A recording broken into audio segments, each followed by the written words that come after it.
तो आइए हम लोग स्टार्ट करते हैं सॉलिड स्टेट का नेक्स्ट लेक्चर जो है इसके पहले लेक्चर में हमने एनालिसिस किया था सिंपल क्यूबिक सेल का।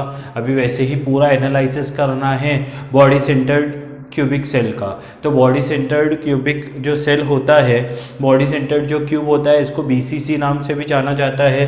पहला जो है हमको निकालना है इफेक्टिव एटम। तो जो इफेक्टिव एटम है वो इफेक्टिव एटम Z कैसे निकालते हैं आपको पता है कि यहाँ पर जो एटम्स होंगे वो कहाँ कहाँ प्रेजेंट होते हैं।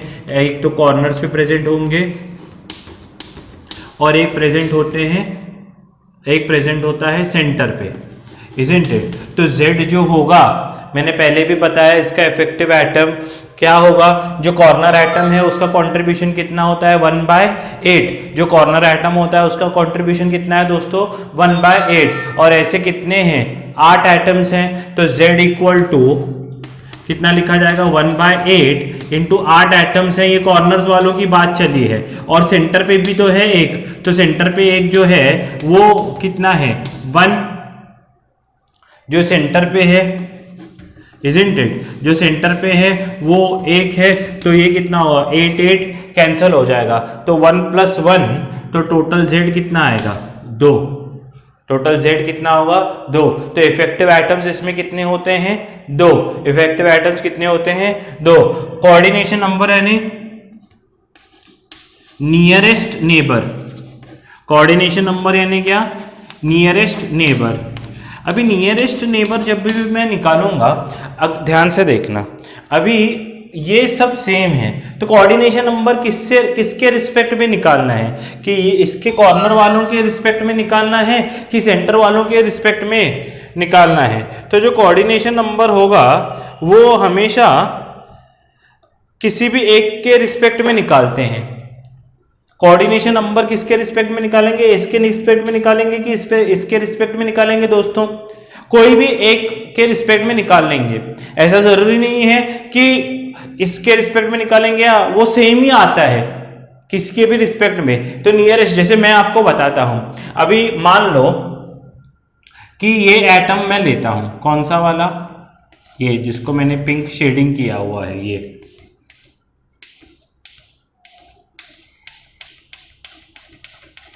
ये वाला एटम और ये वाला एटम, मान लो ये एज लेंथ A है, क्यूब की एज लेंथ कितनी है A है। तो इन दोनों में डिस्टेंस कितना है A, और इन दोनों में डिस्टेंस कितना होगा, मान लो ये 1 था, 1 और 2 के बीच में डिस्टेंस कितना था A,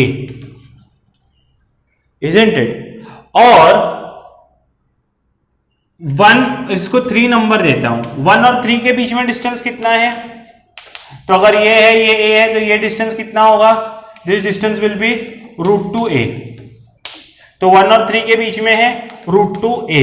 और 1 और इसको सेंटर वाले को 4 नंबर देता हूं, 1 और 4 के बीच में कितना है। देखिए पूरा जो ये बॉडी डायगोनल होगा,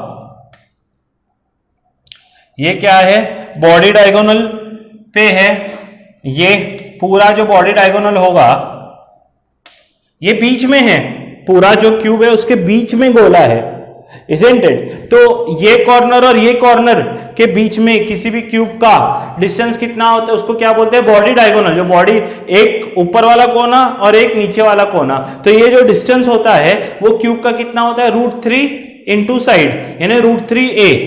पर उसके भी सेंटर में है ये ऊपर वाला कोना और इस स्क्वायर का ऊपर वाला कोना और नीचे वाले स्क्वायर का नीचे वाला कोना, इसमें कितना डिस्टेंस होगा √3a। ये बॉडी डायगोनल है ना, ये इसका ऊपर वाला और इस नीचे वाले का कॉर्नर मोस्ट, इसमें √3a है, पर ये है बीच में, तो ये डिस्टेंस कितना होगा √3a/2। आपको पता होगा कि √3 कितना होता है 1.73 डिवाइड बाय 2a, तो 2 1 जा तो लगभग 0.8 जा। तो आपने देखा होगा कि 1 और 2 में a डिस्टेंस है, 1 और 3 में √2a है, यानी 1.41 है, और 1 और 4 में 0.8 है। तो सबसे नियरेस्ट कौन से हुए 1 और 4, तो इसका नियरेस्ट ये हुआ, इन दोनों के बीच में 0.8 है, तो इसका नियरेस्ट हुआ है a, यानी 0.8 है, तो इसका भी नियरेस्ट 0.8 ही होगा। Isn't it? इसका नियरेस्ट ये है तो इसका नियरेस्ट भी 0.8 ही होगा।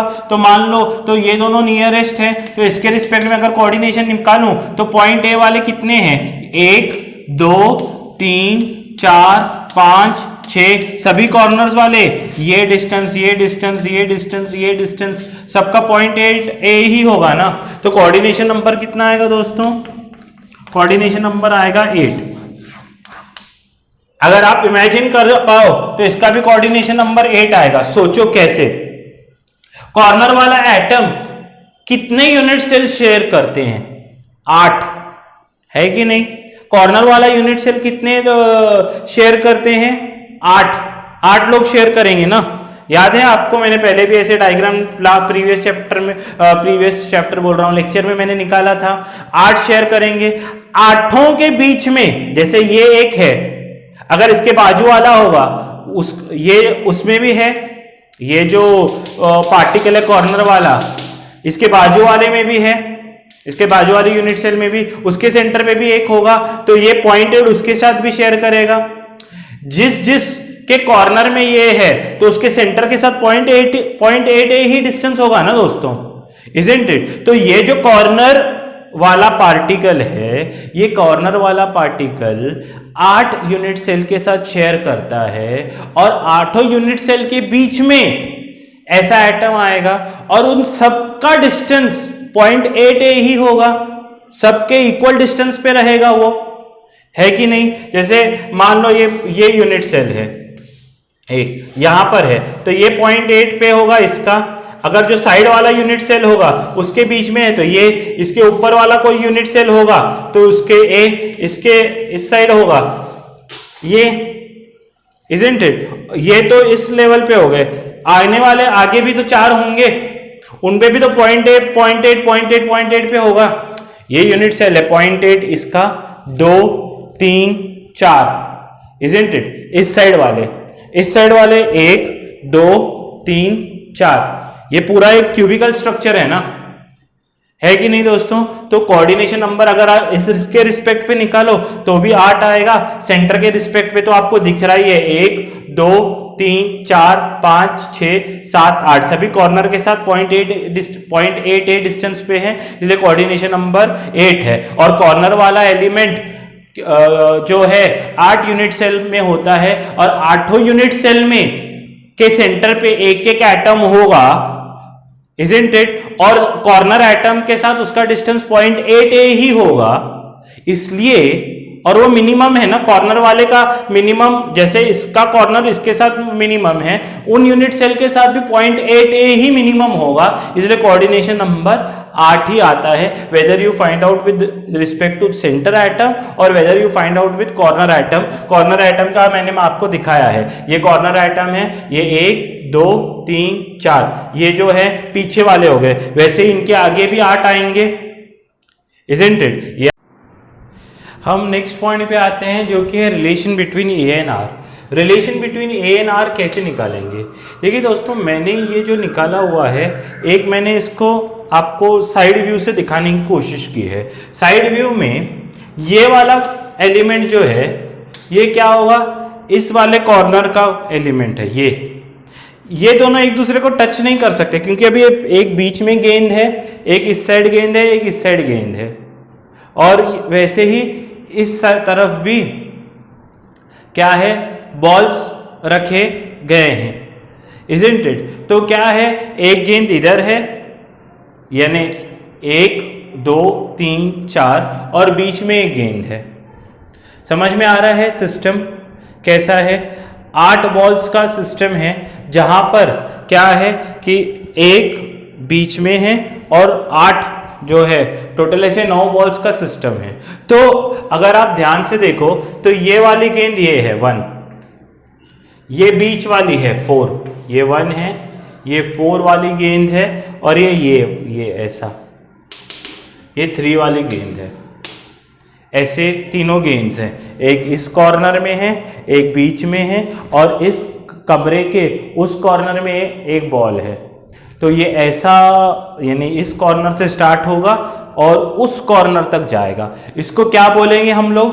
Body diagonal. इसको क्या बोलेंगे हम लोग? बॉडी डायगोनल, और बॉडी डायगोनल होता कितना है, बॉडी डायगोनल अगर साइड के इसमें लिखते हैं तो √3 इंटू साइड होता है, और √3 इंटू साइड कितना होगा, √3 इंटू ए। अगर आप आर के इसमें लिखना चाहो तो इसका रेडियस कितना होगा r, इस पूरे का r और r डायमीटर है ना, और इसका कॉर्नर तक r, तो कॉर्नर टू कॉर्नर रेडियस में कितना है बॉडी डायगोनल 4r, तो √3a इक्वल टू 4r होता है, तो a इक्वल टू क्या होगा 4/√3r। ये रिलेशन है a और r में, ये रिलेशन है a और r में। Got my point? तो this is a relation between a and r, very important relation जो हमको आगे काम में आता है, याद रखने जैसा पॉइंट है। तो जो नेक्स्ट पॉइंट है जो हम यहाँ पर डिस्कस करेंगे वो है पैकिंग फैक्टर। पैकिंग फैक्टर क्या है, volume occupied by the atom upon total volume into 100। तो देखिए यहाँ पर volume occupied by atom, atom का इफेक्टिव नंबर कितना आया था 2, तो क्या आएगा 2 एटम्स होते हैं, और एक एटम का आपको पता है वॉल्यूम कितना होगा 4/3 πr³ अपॉन टोटल वॉल्यूम कितना होता है, क्या होगा a³ into 100। Got my point? अभी a³ इंटू 100 आएगा, अगर a की वैल्यू आप ले लोगे तो a की वैल्यू कितनी है 4/√3r, तो 4/√3r अगर हम लोग करेंगे तो ये कितना आएगा 2 इंटू 4/3 πr³, 2 इंटू 4/3 πr³, और a का वैल्यू कितना होगा दोस्तों, a का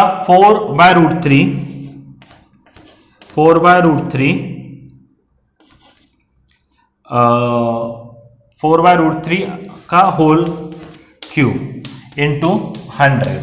तो अगर आप ध्यान से ये r³ को काट लेगा, एक 4 एक काट लेगा, √3 कैंसिल हो जाएगा। अगर ये सब आप कैलकुलेशन करोगे तो ऊपर देखिए क्या क्या बचेगा, 2 इंटू 4 इंटू 3.14 पाई का वैल्यू, r³ ने r³ को कैंसिल कर लिया, नीचे कितना बचेगा 64, 4 का क्यूब, डिनोमिनेटर का ऊपर वाला एक 3 नीचे आएगा, और डिनोमिनेटर क्या आएगा 3√3, वो ऊपर आके मल्टीप्लाई कर लेगा इंटू 100, r ने r को मार दिया। तो अगर आप ये पूरा कैलकुलेट करोगे तो आपको आंसर आएगा 68%। तो पैकिंग फैक्टर कितना है 68% है, इजंट इट? तो वो इसके पहले जो था उसका कितना था आपको याद है कुछ, कितना था एसएससी का 58, ये कितना 52 सॉरी, इजंट इट? और ये कितना है 68। तो क्लोजली पैक्ड कौन सा है, बीसीसी और क्लोजली पैक्ड होता है, इसका 68% है। और वॉइड स्पेस कितना है, यानी एम्प्टी स्पेस कितना होता है, वॉइड स्पेस 32% होता है। कितना है होता है, वॉइड स्पेस 32% होता है। Got my point?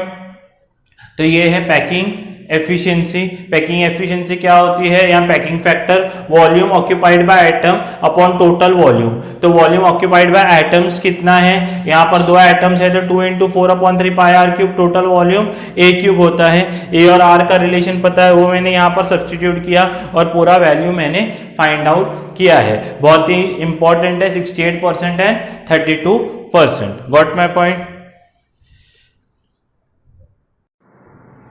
अभी हम लोग इसके कोऑर्डिनेशन नंबर्स कैलकुलेट करते हैं। कोऑर्डिनेशन नंबर्स मैंने एक यूनिट सेल पहले भी मैंने ड्रॉ किया था, आपको मैंने डिस्टेंस स्टार्टिंग में ही जो नियरेस्ट नेबर है उसका बताया था कि मान लो कि ये एक क्यूबिक सेल है, उसमें ये 1 2 3 4 5 6 7 8 तो कॉर्नर्स में होते हैं, एक बीच में होता है। तो हमने क्या किया था कि कोई भी एक ले लेते हैं, फॉर एग्जांपल अगर ये कॉर्नर वाला ले लेते हैं तो कॉर्नर वाले में इन दोनों के बीच में डिस्टेंस हमने पता किया था, ये कितना है a, इन दोनों के बीच में कितना है √2a, और इन दोनों के बीच में कितना है ये भी ए ही होगा, और इन दोनों सेंटर वाले तक कितना है 0.8 तो सबसे नियरेस्ट जो था, नियरेस्ट नेबर, इजंट इट, यहां पर मैं टेबल बनाता हूं, जो है नियरेस्ट जो है उसका डिस्टेंस कितना होता है, उसका डिस्टेंस होता है कितना, एक मिनट मैं चौक ले लेता हूं दूसरा,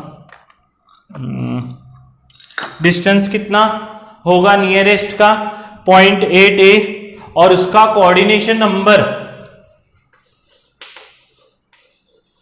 कितना होता है, हमने देखा था कोऑर्डिनेशन कितना नंबर होता है 8। क्यों, देखिए ये मान लो ये इसका नियरेस्ट है तो ये भी इसका नियरेस्ट है, तो अगर ये वाला लूंगा मैं तो एक, ये दूसरा कॉर्नर, तीसरा कॉर्नर, चौथा कॉर्नर, पांचवा कॉर्नर, छठा, सातवां।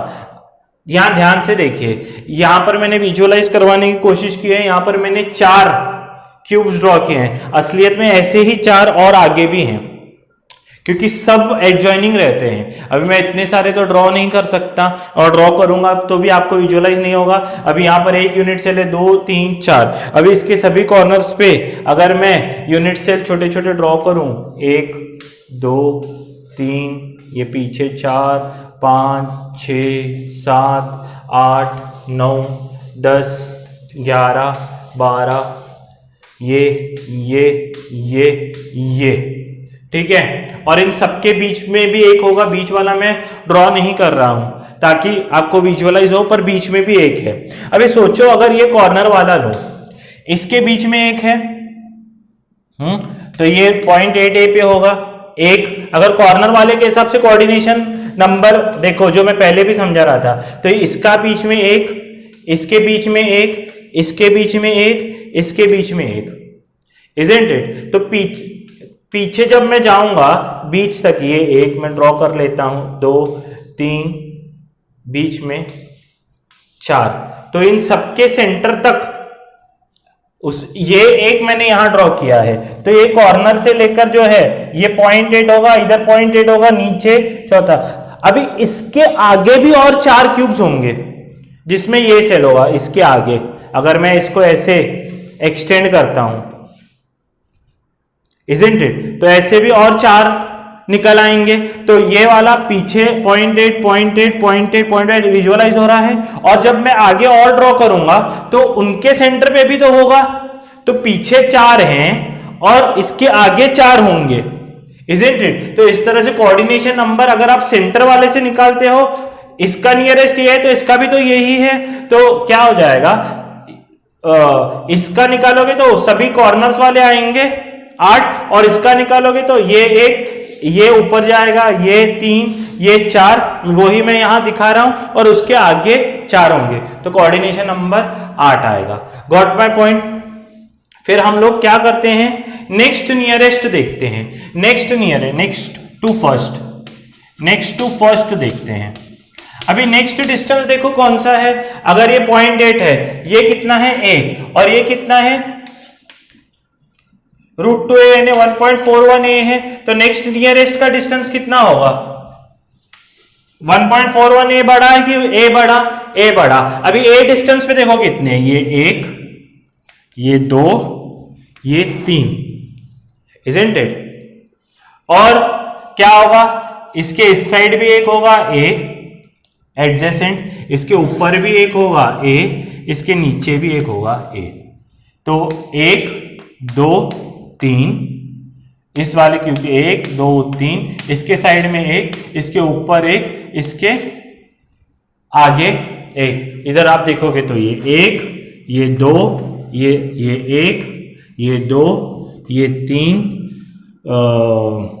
ये 4, ये 5, और ये एक इसके आगे वाला जो क्यूब होगा इधर ऐसा जो बाहर की तरफ निकलता होगा वो 6। तो कोऑर्डिनेशन नंबर इसके कितने होते हैं, 6। उसके बाद नेक्स्ट टू फर्स्ट, ये इसका डिस्टेंस कितना बचा, √2a है दोस्तों। अभी इसका थोड़ा सा विजुअलाइज करना, √2a ये कौन कौन से हैं, ये वाले √2a,